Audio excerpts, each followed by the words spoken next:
भित्रै जलेर चाहिँ खरानी भएर चाहिँ सिद्धियो त्यो चाहिँ त्यो माघको फटा किन हो भने उसले चाहिँ मैले किताब बेचेर 12-13 करोड रुपियाँ चाहिँ चोखो कमाएर वीरगञ्जको कृषि औजार कारखाना चलाइरहेको छु भन्ने सुनेर उसलाई चाहिँ मनै भित्रै जलेर चाहिँ खरानी भएर चाहिँ सिद्धियो त्यो चाहिँ ठहरै त्यस्तो भन्ने मान्छे चाहिँ ठहरै परोस् भन्ने पनि भन्नुभयो होइन? हो, अब उहाँ एकदम विश्वकविबाट आएको छ। म महावीर पुनजीलाई इतिहास सम्झ। यति बेला मसँग संवाद गर्नको लागि पुण्य गौतम हुनुहुन्छ। पुण्य सर नमस्ते, यहाँलाई स्वागत छ। थ्याङ्क यू सो मच, धन्यवाद।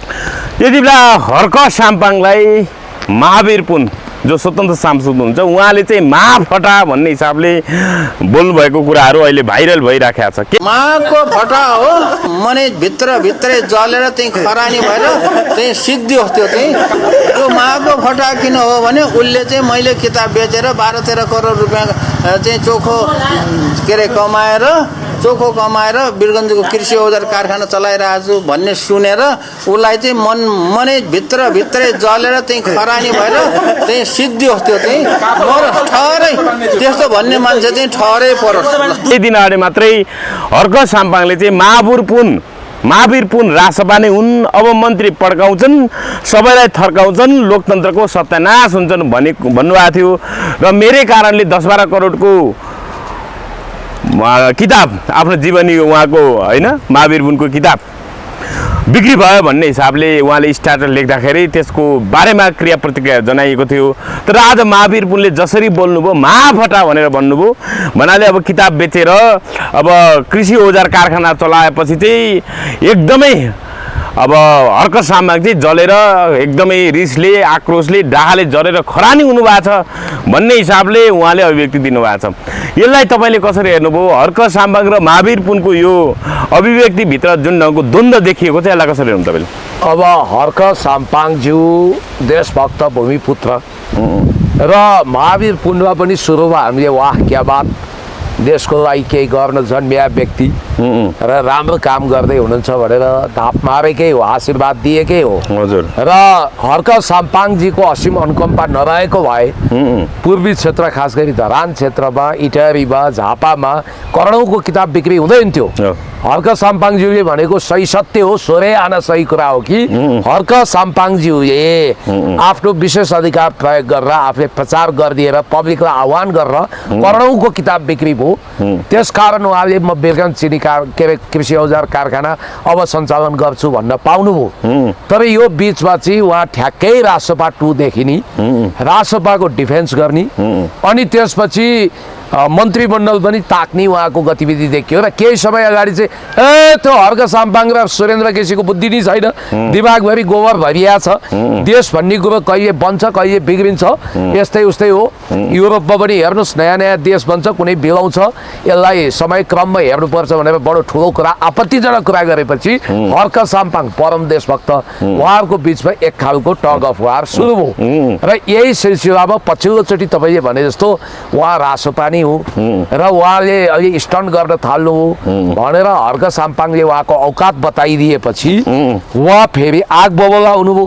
हेर्दा बडो सिम्पल जस्तो तर भित्रबाट एकदम जटिल मान्छे हो। होइन, उहाँले त महावीर पुन रासपा नै हुन्, अब मन्त्री पड्काउँछन्, सबैलाई थर्काउँछन्, लोकतन्त्रको सत्यानाश हुन्छन् भन्नुभएको थियो।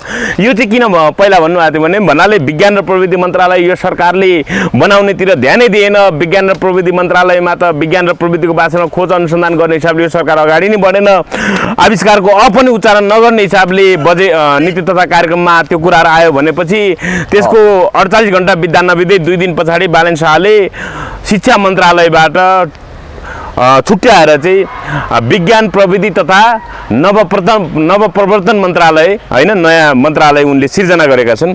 त्यसको विषयमा चाहिँ उहाँले भन्नुभयो साइन्स एन्ड टेक्नोलोजी अब त्यसको मन्त्री चाहिँ त्यसको नेतृत्व चाहिँ महावीर पुनलाई नै दिन्छन् भन्ने आशंका गरिएको छ। Science technology and new innovation ministry चाहिँ अब महावीर पुनलाई दिनको लागि भित्री तम तयारी गरेको सूचना हामीलाई पनि थियो, उहाँलाई पनि छ।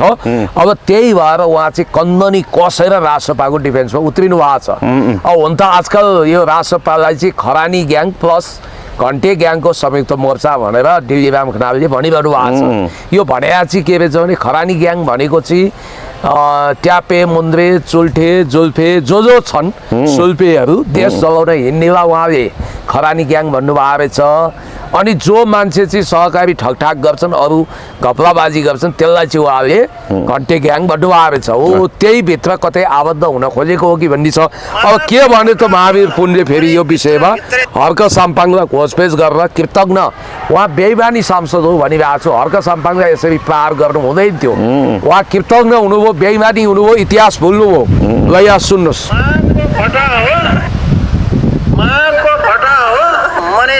भित्रै जलेर चाहिँ खरानी भएर चाहिँ सिद्धि होस् त्यो चाहिँ त्यो माघको फटा किन हो भने उसले चाहिँ मैले किताब बेचेर 12-13 करोड रुपियाँ चाहिँ चोखो कमाएर वीरगञ्जको कृषि औजार कारखाना चलाइरहेको छु भन्ने सुनेर उसलाई चाहिँ मनै भित्रै जलेर चाहिँ खरानी भएर चाहिँ सिद्धि होस् त्यो चाहिँ ठहरै त्यस्तो भन्ने मान्छे चाहिँ ठहरै परोस् भन्ने पनि भन्नुभयो होइन। हो अब उहाँ एकदम विश्वका लिइरहनु भएको छ। म महावीर पुन्जीलाई इतिहास सम्झाउन चाहन्छु। तपाईँ विगतमा सुशीला कार्कीको क्याबिनेटमा हुनुहुन्थ्यो। तपाईँले के भन्नुभयो? म चुनाव लड्दिनँ, हामी त चुनाव गराउने हो भन्नुभयो। भरे हत्ता न पत्ता जगदीश खरेलकै बाटो समाएर चुनाव लड्न जानुभयो। म त स्वतन्त्र हो, म केही पनि होइन भन्नुभयो। फेरि तपाईँ राष्ट्रपा जस्तो देखिनु हो भनेपछि तपाईँको यो उतार चढावको विषयमा कुनै दिन हामी विस्तृत व्याख्या गरौँला। अनि उहाँ एउटा सोझो मगरको छोरो इमान्दार भनेर हामीले भनेको, तर उहाँ पछिल्लो समय बाङ्गो हुनुभएको छ। रोमन म्याग्सेसे कसरी प्राप्त गर्नु? एसियाको नोबल भनिन्छ। फिलिपिन्सको मनिलामा त्यो पुरस्कार वितरण हुन्छ, त्यसको पनि कथा छँदैछ।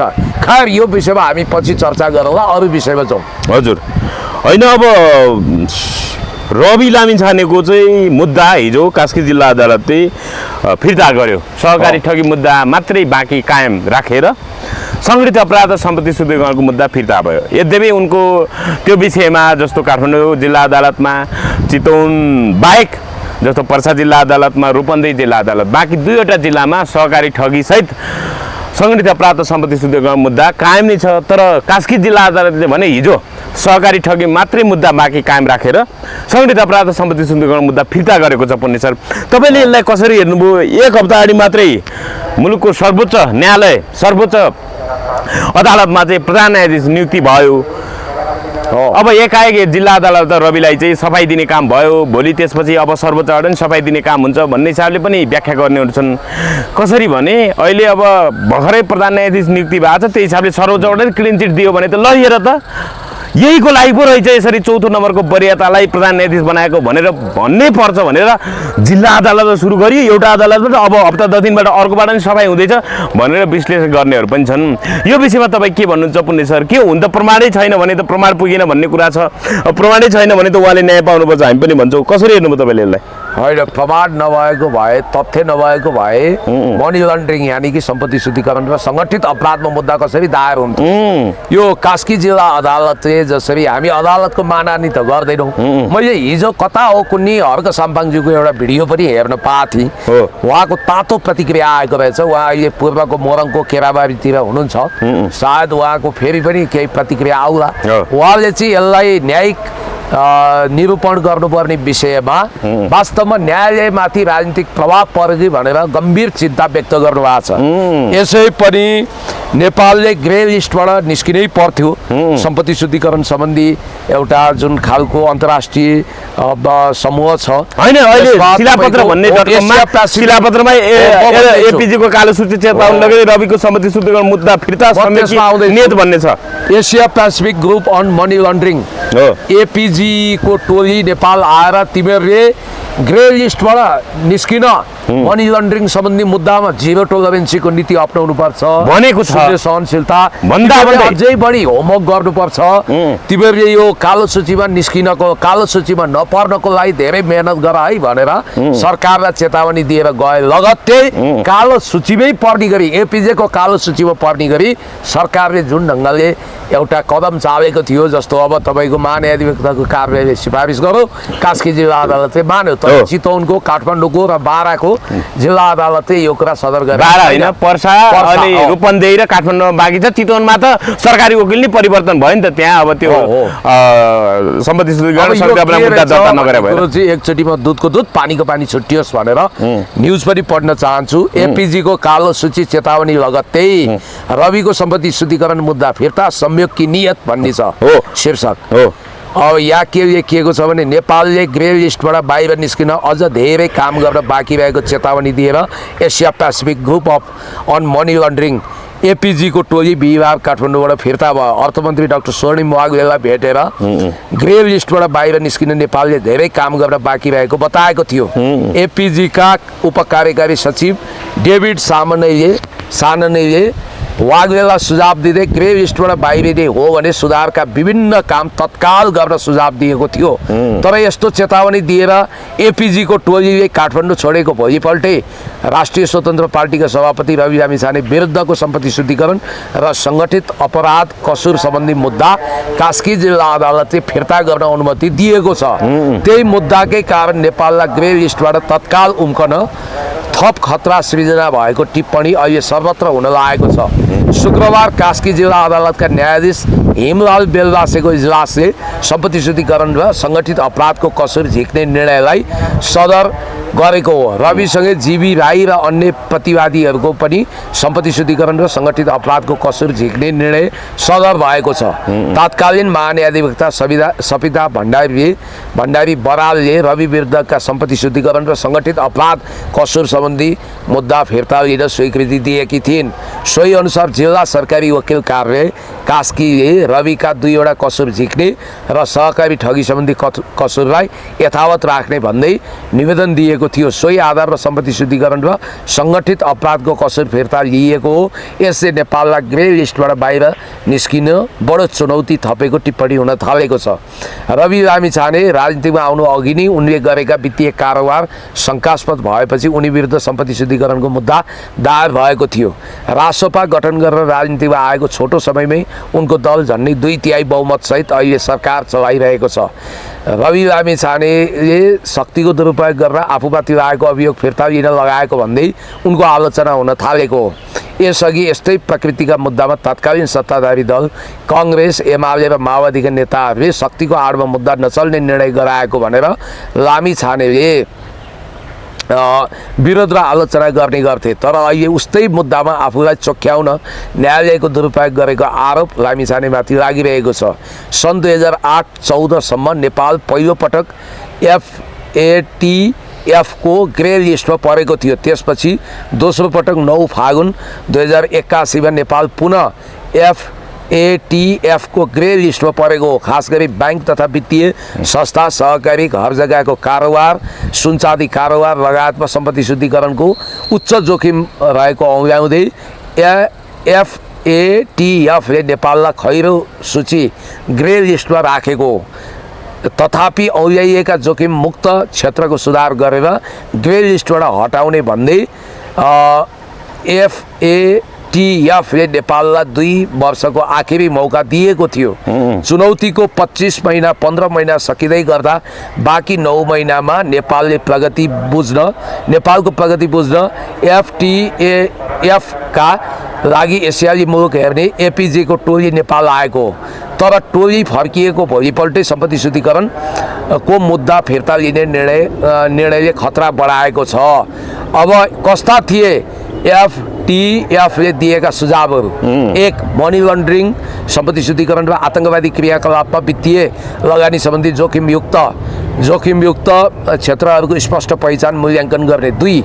बैंक तथा वित्तीय संस्थामा कालो धनको कारोबार जोखिम सुरक्षा र FIU प्रणाली मजबुत बनाउने। 3. सम्पत्ति शुद्धिकरणको उच्च जोखिमयुक्त सहकारीहरूको कडा अनुगमन तथा सुपरिवेक्षण गर्ने। 4. क्यासिनो क्षेत्रको निगरानी बढाउने र पारदर्शिता बढाउने। 5. सुनचाँदी तथा बहुमूल्य पत्थर गरगहना कारोबारको क्षेत्रमा उच्च निगरानी राख्ने। 6.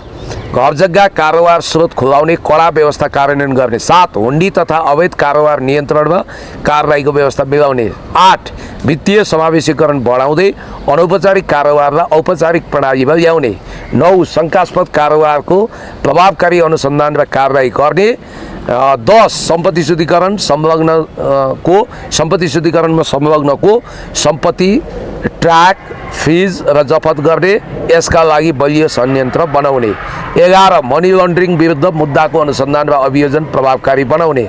12 आतंकवादी सङ्गठन तथा प्रतिबन्धित समूह सम्बन्धी वित्तीय कारोबारमा विशेष ख्याल गर्ने, विनाशकारी हात हतियारसँग सम्बन्धित वित्तीय गतिविधि नियन्त्रण गर्ने। 12 सम्पत्ति शुद्धिकरण तथा आतंकवादी क्रियाकलापमा वित्तीय प्रयोग विरुद्धको कानुन निर्माण र कार्यान्वयनमा शीघ्र सुधार गर्ने। यसरी स्पेसल असाइनमेन्ट दिएको रहेछ अन्तर्राष्ट्रिय संस्थाले, तर त्यसको विपरीत विनाशकालले विपरीत बुद्धि भने न्यायिक निरूपण हुनुपर्छ। अदालतले यसरी मुद्दा फिर्ता हुने थिएन, हुन्थेन, खारेज हुनुहुन्थेन। यो जोखिम बढेर ग्रे लिस्टबाट ब्ल्याक लिस्टमा अब नेपाल पर्ने भयो। नेपाल रवि लामिछानेको कारण नेपाल ग्रे लिस्टबाट ब्ल्याक लिस्टमा पर्ने भयो भन्ने छ। यसले गर्दा के प्रभाव पर्छ म तपाईँलाई भनिदिन्छु। अन्तर्राष्ट्रिय मुद्रा कोष, world bank, Asian development bank, होइन हाम्रो अन्तर्राष्ट्रिय कारोबारै बन्द हुन्छ नि। सुन्नु, म 4-5 कुरा भन्छु। अनुदान दिँदैन, ऋण लिने छुट्टै कुरो, अनुदान सुक्को दिँदैन। पहिलो कुरो BRI अन्तर्गत बेल्ट एन्ड रोड इनिसिएटिभ अन्तर्गत अनुदान आउने बाटो बन्द हुन्छ। हाम्रो अन्तर्राष्ट्रिय कारोबार ठप्प हुन्छ, जस्तो सोमालियाको ठप्प भएको छ, बुरुन्डीको ठप्प भएको छ, त्यस्तै हुन्छ। त्यसकारण वित्तीय अपराधको जोखिममा नेपाल परेकै थियो र यो बालन सरकारले यसै पनि नेपालको अर्थतन्त्र ध्वस्त भएको छ र चेतावनी दिएको भोलिपल्टै रवि लामिछाने र सुनपानीले चोक्याउनु भनेको यो महाको अपराध हो, घटिया काम हो। होइन, रवि लामिछाने, छविलाल जोशी, जीवी राई सबैको खारेज भयो त, होइन र?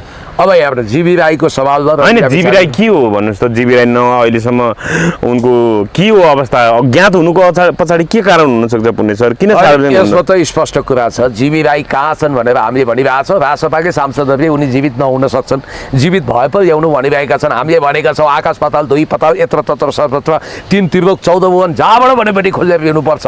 उनी कहाँ छन्? सातौँ आसमान माथि छन् कि जमिन मुनि छन् भनेका छौँ। अब हामीलाई सास भनेपछि, लास भनेपछि पनि चाहियो भनेपछि चाहियो भनेर हामीले भनिरहेका छौँ। र जीवी राईको अवस्था अज्ञात छ र रासपावाला खास गरी रवि लामिछानेले यसको पुरा जिम्मेवारी लिनुपर्ने हुन्छ। यहाँनिर अब बाराको बैठकबाटै लखेटिए रासपाका सांसदहरू भन्ने छ। के हो रासपा सांसदहरू अब जहाँ गए त्यहीँबाट लखेटिने अवस्था हो त?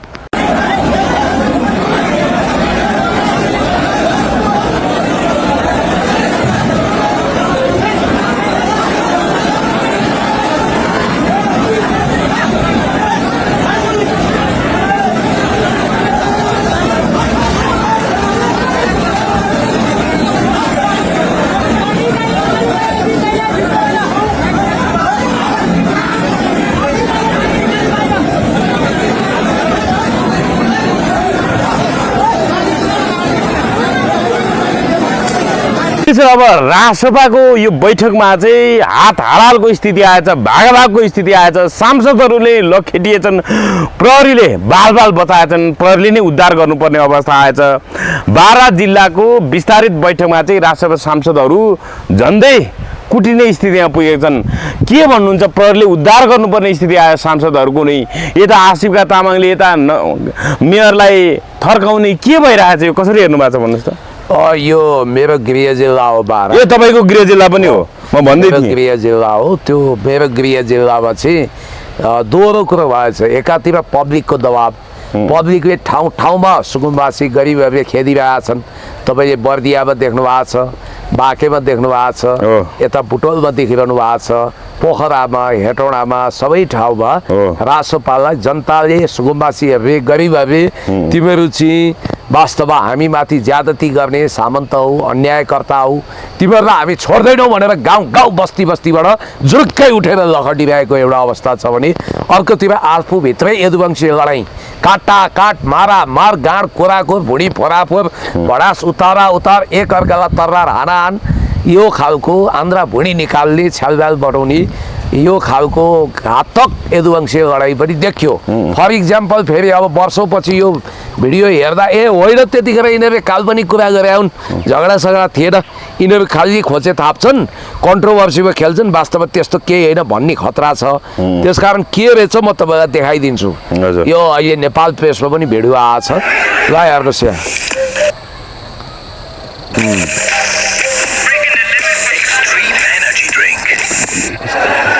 हेर्नु ए भागाभाग हानान प्रहरीले नै उद्धार गर्नु पर्यो हो हेत तेरिका ज्यानै तलमाथि हुने स्थिति आएछ त हो होइन के हो यो सांसदहरूको सुरक्षाको सांसदहरूले ज्यान जोगाउनु मुस्किल हो बाल प्रहरीहरूले जोगाए त्यहाँ अब सांसद भनेकै केटाकेटी टाइपका छन् केटाकेटी आए कुरेरी चलाए होइन राजसभा कार्यकर्ताहरू यो ढङ्गको अनुशासनी हुनु देखिए अथवा के हो समस्या कहाँ हो के कारणले रहेछ त तपाईँले त्यसको सूक्ष्म अध्ययन गर्नुभएको छ के कारणले विवाद उत्पन्न भने उनीहरूको उदयको जग नै घृणा हो घृणा हिंसा हो उनीहरू हिंसात्मक पृष्ठभूमिबाट आए अब डिबिराम खनालले बारम्बार भन्नुहुन्छ नि यो चाहिँ खरानी ग्याङ र सहकारी ग्याङको चाहिँ के अरे घन्टे ग्याङको संयुक्त मोर्चा हो रासपा अब घन्टे ग्याङ भने चाहिँ सहकारी ठगठाक गर्ने पैसा देख्नै नहुने खाइहाल्ने पचाइहाल्ने ठगी गर्नेलाई भने रहेछन् डिबिराम खनालले अर्कोतिर यो देश जलाउन हिँडेका चुल्ठे मुन्द्रे ट्यापे गजडीहरूको ग्याङलाई चाहिँ खरानी ग्याङ भन्दो रहेछ अन्त रामकृष्ण ढकाललाई पनि खरानी ड्राइभर भनेर एकदमै अहिले बदनाम गरिरहेछन् उनको फिल्म मालती बङ्गालीले पानी पिउन पनि नपाउने स्थिति बन्यो यहाँनिर के बुझिन्छ भने खरानी ग्याङको लिडर निश्चल बस्नेतको लाली बजार पनि त्यति चलेको छैन भन्ने कुरा आएको पनि प्रोपोगन्डा धेरै तर फिल्म ठिकै चलेको भन्ने कुरा आएको छ यो जनकजी तपाईँ केबाट उदय हुनुभयो त्यही अनुसारको व्यक्तित्व बन्छ उनीहरू सामाजिक सञ्जालमा हेर्नुहोस् डाक्टर सुरेन्द्र केसी म जस्ता प्रबुद्ध बुद्धिजीवीहरूलाई पनि उनीहरूले खेद्छन् हामी जस्ता इमान्दार मान्छेहरूमाथि प्रहार गर्छन् फेरि उनीहरूले आलोचना गर्ने सुरुवातै मामुबाट हुन्छ छाडा शब्द उनीहरू यति भल्गर छन् यति अशिष्ट छन् जस्ता छन् कतिपय त हो जहाँ पनि झगडा गर्न जाने अनि तपाईँको अहिले एकछिनपछि त्यो कृष्ण कुमार कार्कीजीको हामी भिडियो नै हेर्छौँ फेरि नयाँ कन्ट्रोभर्सी आएछ भन्नासाथ एउटा कुरो के बुझ्नुहोस् भने उनीहरू भनेको अराजक छाडा गति छाडा मती छाडा समाज भडुवा यस किसिमको व्यक्तित्व हुनाले एक आपसमा उनीहरू लडिहाल्छन् भिडिहाल्छन् अब केही समयपछि उनीहरू काटाकाट गर्दैछन् भन्ने न्युज आयो भने आश्चर्य नमान्नुहोस् अनि तपाईँलाई अर्को कुरो म भनिदिन्छु कि यो जुन ढङ्गको एउटा बदमासी भएको छ खेदाखेद कुटाकुट आन्तरिक अब यिनीहरूको महाधिवेशनमा के पो हुने हो अब म सुन्दैछु रवि लामी छानेलाई नै अपदस्थ गर्ने गरी बाबुजन साहबले तयारी गरेको भन्ने पनि मैले सुनिरहेको छु होइन यहाँ त पुण्य सर हेर्नु त राष्ट्रपाले यो नेतृत्वमा सरकार बनेको भन्नाले 2 महिना पुग्न लाग्यो अहिले उनीहरूले प्रशिक्षण कार्यक्रम भने 2 चोटि गरिसके तर राष्ट्रसभा सांसदहरू असै चेत्या छैनन् आज मात्रै थाक्रे गाउँपालिका अध्यक्ष रामप्रसाद आचार्यलाई चाहिँ राष्ट्रिय स्वतन्त्र पार्टीका सांसद आशिका तामाङले हप्की दप्की गरेको भन्ने कुरा आयो ढुङ्गा हानीमा चाहिँ एकजना चालकको मृत्यु भए पछाडि मैले त ढुङ्गा हानी बन्द गर्नु भनेकै थिएँ नि तपाईँहरूले गर्दाखेरि यो उहाँको मृत्यु तपाईँले जिम्मा लिनुपर्छ भन्दै हप्की दप्कीको कुरा आयो यो के भइरहेछ राष्ट्रसभा सांसदहरू किन उनीहरूको बोलीमा लगाम लाग्न सकिरहेको छैन यस्ता प्रशिक्षणहरूले किन काम गरिरहेको छैन हुन त तपाईँले आफै प्रशिक्षण दिने मान्छे नै प्रशिक्षणको जरुरत छ भनिराख्नु भएको छ प्रशिक्षण दिएर पनि केही हुँदैन यो कुन्नी के जातिर धोएर गाई हुँदैन भन्छन् नि त्यस्तै हो यो प्रशिक्षण दिने मान्छेलाई प्रशिक्षणको अभाव छ सख्त जरुरी छ उनीहरूको प्रशिक्षणै घटिया छ त्यसकारण उनीहरू त्यो एक कानले सुन्छन् अर्को कानले होइन एउटा सांसद भएर गाउँपालिकाका अध्यक्षलाई यसरी हप्की दप्की ट्राफिक कर्तव्य निर्वाह गरिरहेको त्यो थापाथलीको ट्राफिकलाई हेर्नु त हप्की र दप्की जहाँ पनि गएको छ हप्की तप्की गरेको छ राणा शासन हो होइन अभियानकै झलक दिने अभियन्ताकै झलक दिने गरी त्यसकै त्यो भनौँ न भावभङ्गी अथवा त्यसकै त्यो चरित्र चाहिँ उहाँहरूको अझै पनि मेटिएको जस्तो देखिँदैन हेर्नुहोस् राजसभाका सांसद भने अधिकांश मसँग सेल्फी खिचेर मेरै चिया खाएर हुर्किया भाइ बहिनी हुन् हजुर यहाँ इटाटोल अथवा यो पशुपति क्षेत्र वरिपरि मैले इन्टरभ्यू दिँदा मेरो छेउछेउमा घुमेर मेरो छेउछेउमा भुनभुना अनुहार देखाउन पाइन्छ कि भनेर बस्थे पहिला उता त्यो भ्रिकुटी मण्डपतिर दाजु यसो मलाई पनि मिलाइदिनु मिडिया भन्नेहरू अहिले सांसद छन् मिडिया मिलाइदिनु भन्दा पनि मेरो पनि अनुहार देखाउन पाऊ तपाईँ सँगसँगै भन्थे ओ एकजना बहिनी त हानिएर यहाँ दाइ तपाईँसँग एक सेल्फी है प्लिज मिल्छ भन्ने हाम्रै कुलकी बहिनी अहिले मन्त्री छिन्। अब यिनी आशिका बहिनीहरू पनि हामीसँग सेल्फी खिच्न आउँथे। उया गौशालामा थुनिँदा बिचरा पिलपिल आउँदो भएर आँसु खसालेका थिए। अब त्यो सोम शर्मालाई त मैले खर्च वर्च नि छोडिदिएको थिएँ। होइन तर उनीहरू सांसद बन्ने तपाईँ अब ल सांसद बन्ने के भगवान् भए म चाहिँ के कम छु, म इमान्दार छु। उनीहरू जस्तो म चलाउन हिँडिनँ, म इमान्दार छु, म देशभक्त छु। जतिखेर उनीहरूको पोलिटिकल करियर डिजास्टर हुन्छ नि, उनीहरूले पोलिटिक्स गरेकै होइन, सांसदको जाहिर खाएको। उनीहरूको राजनीतिक सिद्धि त म देश चलाउँछु, ढुक्क हुनुहोस् तपाईँ। अब यहाँनिर आशिकाको यो भिडियो हेरौँ न, यो गौशाला चौकीमा थुनिँदाको अवस्था पनि हामीलाई थाहा छ कि भन्दै हुनुहुन्थ्यो पुलिसलाई होइन। ल सुन्नुहोस्, अब यो पुनर्मुसीको भव हुन्छन् क्या यिनीहरू। या यो हेर्नु त एकचोटि ल, या गाई जात्रा उहाँलाई ठाडो पार्दै उहाँले के भन्नुभएको छ सुनौ। बन्द गर्ने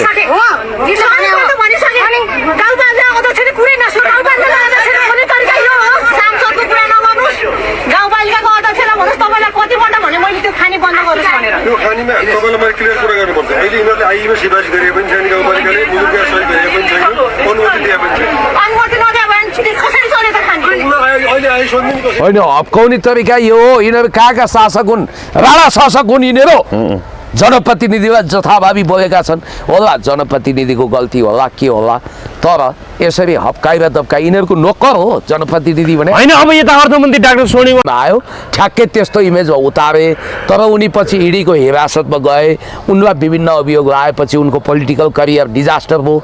त्यसपछि नेपालको जेन्जी मुभमेन्ट भने जस्तै सके चुनावबाटै सत्ता कब्जा गर्ने, नभए ध्वंस गरिदिने। किनभने भारत भनेको आर्थिक, सामाजिक, सांस्कृतिक, वर्गीय, राजनीतिक, धार्मिक सबै हिसाबले बारुदको थुप्रोभित्र उभिएको, माथि उभिएको राज्य जस्तो हो। त्यो एकदम विस्फोटक तहमा छ। त्यहाँ अत्यन्त तपाईँको खतरनाक अवस्था भएको हुनाले भारत अहिले क्रान्ति अथवा विद्रोहको सङ्घारमा छ। पाकिस्तान के भारतमा बेरोजगारीको समस्या तीव्र छ, त्यही हिसाबले जेनजेट युवाहरू एकदमै आक्रोशित छ। भारत कस्तो डरलाग्दो देश हो अरे, एन्टिलिया भन्ने संसारकै महँग हो। महलको मालिक त्यही मुम्बईमा बस्छन्, त्यही झोपडपट्टिमा 10 पुस्तादेखि रेलवे प्लेटफर्ममा झोपडपट्टिमा बिचरा एक छाक खाना पनि खान नसक्ने ठुलो वर्ग लाखौँ त्यहाँ बस्छ भन्ने बित्तिकै त्यहाँ त एउटा चिङ्गारी, एउटा सानो झिउको भए पुग्छ। अब यता तपाईँले देखिहाल्नुभयो कक्रोच जनता पार्टीले अहिले तहल्का मचाइदियो।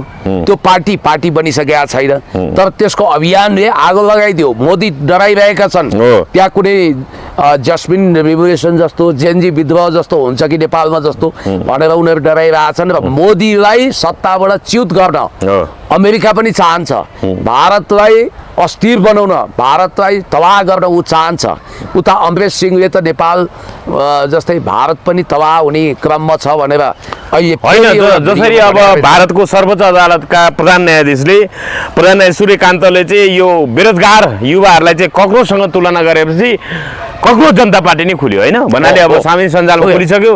त्यहाँ त ट्विटरमा त त्यो अकाउन्ट नै बन्द भएको भन्ने कुरा यति धेरै फलोअरको बेगले गरेपछि त्यहाँ जब युवाको आक्रोश विस्फोट हुन्छ नि, भन्नाले युवाहरूलाई त्यसरी अपमान गर्नु, बेरोजगार भने कक्रोच हो, प्यारासाइट जस्तो हो, अरूको रगत चुस्ने, अरूको मा भर पर्ने भनेर युवाहरूलाई रोजगारी दिन नसक्ने अनि तिनै युवाहरूलाई अपमान गर्ने, घृणा गर्ने प्रवृत्ति चाहिँ वास्तवमा खतरनाक हुँदो रहेछ भनेर भारतले भन्नाले त्यहाँ देखायो होइन। त्यहाँ देखियो र भारतमा अहिले जुन विद्रोहको सम्मुखमा भारत उभिएको छ, भारतमा यसै पनि साम्प्रदायिक जातीय धार्मिक लडाइँ छ, धार्मिक अल्पसङ्ख्यामाथि दमन छ, मुस्लिम क्रिस्चियनमाथि अति हिन्दूवादीहरूले, म पनि वैदिक सनातनी हुँ, तर पेलपाल झेल्ला ठेलठाल गर्नु हुँदैन, धार्मिक आधारमा दङ्गा गर्नु हुँदैन भन्ने मेरो मान्यता हो। गुजरात दङ्गाबाट उदय भएको मोदीको अन्त्य पनि कुनै यस्तै तपाईँको खतरनाक काण्डबाट हुनसक्छ भन्ने कुरोको भविष्यवाणी चाहिँ तपाईँलाई एउटा म सम्झाउँछु। नास्ट्रेडमस भन्ने विश्व प्रसिद्ध एकजना फ्रान्सेली ज्योतिषीले भारतमा मोदीको उदय हुने र उनको विद्रोहद्वारा 2028 भित्र अन्त्य हुने भविष्यवाणी गरे रहेछ। 2028 याद गर्नु होला, त्यो भित्र चाहिँ मोदी खतरनाक हिसाबले अन्त्य हुन्छ मोदी राजको भनेर भनिएको छ र मोदीलाई नै भारतको अन्तिम प्रधानमन्त्री भन्नेहरूको पनि होइन। अहिले त विश्वको तेस्रो अर्थतन्त्र हुँदै चौथो अर्थतन्त्र हुँदै थियो, तर अहिले छैटौँमा झरिसक्यो भारतीय अर्थतन्त्र। त्यो त हल्ला बढी हो, उनीहरूले गर्छन्। पहिलोमा चिनै पुगिसक्यो, त्यही भएर चिनलाई चिनिरहेछन्। तपाईँलाई एउटा कुरो भन्छु कि अहिले वास्तवमा भन्ने हो भने भारतले जापानलाई पनि उछाने भनेर रिपोर्ट आएको थियो तर अहिले छैटौँमा झर्यो जर्मनी पछाडि झर्यो भारतले जसरी छिमेकीहरूलाई तबाह गर्नको लागि एकदमै पापहरू गरेको छ नि श्रीलङ्कामा विद्रोह गराउने बङ्गलादेशमा गराउने नेपालमा गराउने यो गरे नि यसको पाप उनीहरूलाई पनि कराउँछ यो भगवान पशुपतिनाथको देश हो त्यसकारण नेपालमा भारत वा पश्चिमाका दासानुदास हनुमान दास पनि गुटुटु खेदिने दिन आउँछ एक दिन सबै गरिब दुखी रोगी असहाय सुकुम्बासी जुर्कै उठेर यहाँ विद्रोह गर्यो भने मानौँ न 10,000ले सत्ता चेन्ज गरेर सुशीला कार्कीलाई गैर संवैधानिक ढङ्गले प्रधानमन्त्री बनाए भोलि लाखौँ मान्छे उत्रिएर हर्क साम्बाङ वा पुण्य गौतम वा तपाईँ हामीलाई सत्तामा पुर्यायो भने आश्चर्य मान्नु पर्छ यहाँनिर पुण्य सर यहाँ अब राजसभा भित्र यसरी असंस्कृति बढी के कार्यकर्ताहरूले सांसदहरूलाई नै लखेट्ने स्थिति आइराख्दाखेरि फेरि यहाँ सांसदलाई नै पार्टीले कारवाही गर्ने जस्तो कुराहरू आइराखेको छ जस्तो अहिले डाक्टर अमरेश कुमार सिंहले हर्क साम्बाङै जस्तो लाइन बोलिराख्दाखेरि उनलाई चाहिँ पार्टीले अनुशासन कारवाही गर्न सक्ने बढी नबोल्न चेतावनी दिन सक्ने भन्ने कुराहरू लिखित स्मरणको सोध्ने कुराहरू आइरहेको छ कसरी हेर्नुभयो अमरेश कुमार सिंहलाई अब पार्टीले कारवाही गर्ला अमरेश कुमार सिंहको अहिलेको आक्रोश भने मन्त्री बन्न नपाएकोमा उनी आगबबुला भएका हुन् वास्तवमा उनी तर उनले बोलेको कुरा त सही सत्य पनि छन् नि हैन र सही त बिग्रिया घडीले पनि दुईचोटि सही समय दिन्छ भन्ने तपाईँलाई थाहा छ नि मानव यो घडी बिग्रियो 12 बजे हुँदा ट्वाक्कै बिग्रियो भने दिउँसोको 12 बजे र रातिको 12 बजे दुईचोटि एकदम सही समय दिन्छ हो अमरेशले पनि आक्रोशमै सही उनले केही सही कुराहरू उठाए तर त्यो चाहिँ मन्त्री हुन नपाएको कुण्ठा पीडा उनले चाहिँ परराष्ट्र मन्त्रालय गृह मन्त्रालय ताकेका रहेछन् त्यो पाएन नपाएपछि उनी झोकिएका हुन् यिनी पनि कमता हुन् कैलालीको टिकापुरमा हिंसा हुनु अगाडि हिंसा भड्काउन गएका त्यहाँ यहाँ सिंहदरबार जलाउन सक्छौ भने जलाऊ बिआइसिसी भत्काउन सक्छौ भने भत्काउ सर्वोच्च अदालतमा आगो लगाऊ भनेर यिनले निर्देशन दिएछन् बालेनलाई त्यसकारण बालेन साहब प्रधानमन्त्री भएन भने आत्महत्या गर्छु भन्थे यस्ता दोगला दैचिउरे लाई पाते पिपल पाते मान्छेको कुरा गरेर साध्य हुँदैन तर उनले तीनटा कुरा जेन्युन गरे एउटा पुलिस स्टेट बन्नु हुँदैन अर्को चाहिँ संविधानभन्दा ठुलो सरकार छैन संविधानको परिपालन गर्नुपर्छ तेस्रो कुरो महानगरको टिमले सरकार चलायो चौथो कुरो पाकिस्तानको जस्तो रेजिममा जाने भयो सैन्य तन्त्र हावी हुने भयो चौथो चाहिँ अब प्रेस स्वतन्त्रता लिमिटेड हुने भयो अर्को कुरो तपाईँलाई म याद दिलाउँछु अब संसदको लाइभ पनि गर्न नदिने भयो हर्क साम्पाङ कति डराएका यिनीहरू संसदीय हैन राज्यव्यवस्था सुशासन समितिबाट बैठकबाट निकालियो हिजो पत्रकारलाई हैन पत्रकारलाई त तपाईँलाई म भन्दिउँ हामी खेदिँदै एउटा कर्नरमा आएका छौँ अहिले सेल्फ सेन्सर्ड भएका छौँ यिनीहरूले यसो गर्दैछन् कि मानवाधिकार र प्रेस स्वतन्त्रता त पुरै कुण्ठित गर्ने गरी तानाशाही ढङ्गले अगाडि बढिरहेका छन् बालेन हाम्रो युवराज खत्रीजीले भन्नुहुन्छ बालेनजीको बालेनको पालन मिडिया बाहेक अरूको कुनै खैरात नहुने दिन आउँदैछ तर याद गर्नु होला अति सर्वत्र वर्जयते जस्तो गुरु त्यस्तै चेलो हुँदो रहेछ त्यो कृष्णकुमार कार्कीले रवि लामिछानेजीको सिको गरे जस्तो लाग्यो रवि लामिछानेले लाजै नमानिकन एउटा ल्याटिनो केटीसँग प्रेम भयो बच्चा जन्मियो भनेर गैर जिम्मेवार कुरा गर्नुभएको छ रवि लामिछानेजी तपाईँले अमेरिकी नागरिकता त्यागेको निशा प्रमाण हामीलाई चाहियो भनेपछि चाहियो देखाउनुहोस् एउटा कुरो दोस्रो कुरो म तपाईँलाई भन्छु रविजीले कति सजिलै भने समाज विरोधी कुरा त्यो बच्चा कहाँ छ उनका दुईवटा प्रेमका निशानीहरू ईसाबाट जन्मिया सन्तानलाई उनले गोद दिन सकेका छन् अर्का राप्रपाका झिल्के सांसद विवाहित हुन् तर डोली तयार गर्नु म जन्ती लिएर आउँछु तिमी बेहुली बन्नु भनेर भ्यालेन्टाइन डेको दिन भिडियो हाल्छन् भनेपछि यस्ता डकचरा यही सुदन गुरुङको म्यारिजुअल स्ट्याटस के हो त पब्लिकलाई ढाट्न पाइन्छ हैन तपाईले रविको बारेमा कुराकानी गर्दाखेरि रवि लामिछाने चाहिँ यही जेठ 19 गते चाहिँ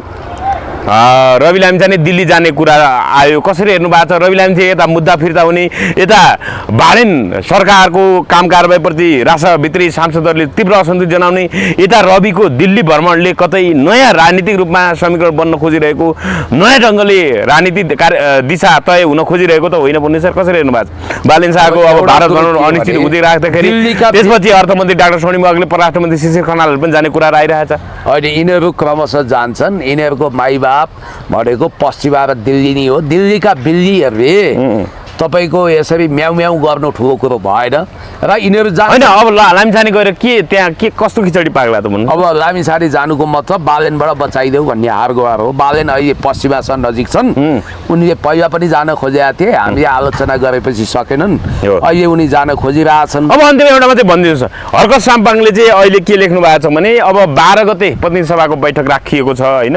अब यो बजेट 15 गते, अब धेरै दिन बाँकी छैन, बजेट 15 गते संसदमा पेश गर्नुपर्ने अनिवार्य संवैधानिक व्यवस्था छ।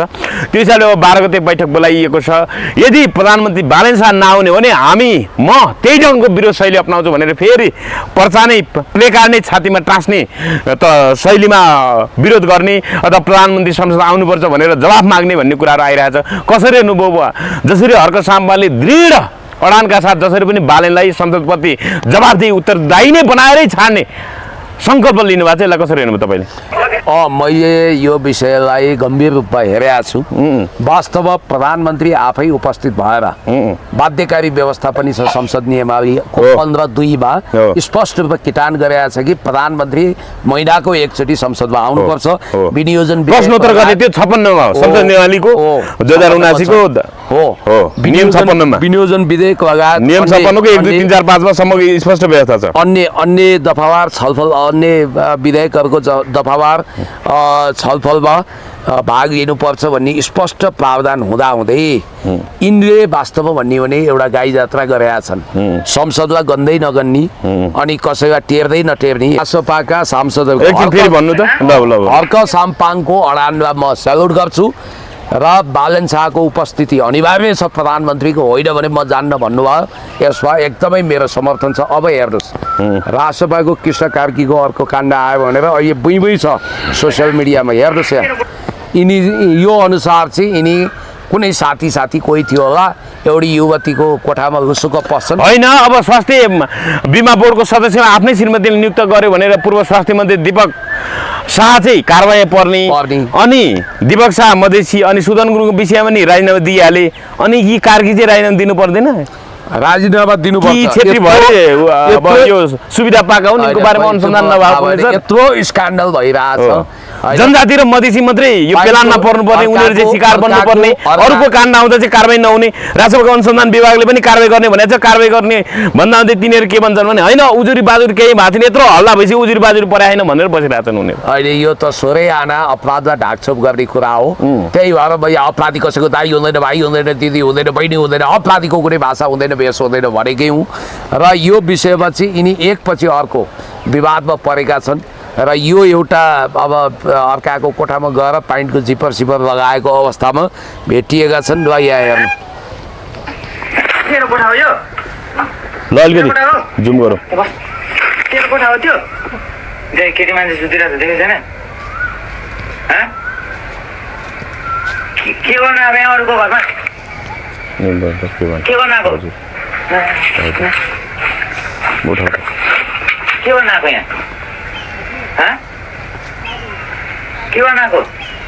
केटी मान्छे सुतिरहेको छ, अरूको घरमा आउने हो? राम धोलाइ मान्छे रङ याद। अब के भनौँ, अब धेरै नभनौँ पुनि सर, यति नै भन्नु र खै कुरा गर, कुरैको दुःख। धन्यवाद, थ्याङ्क यू।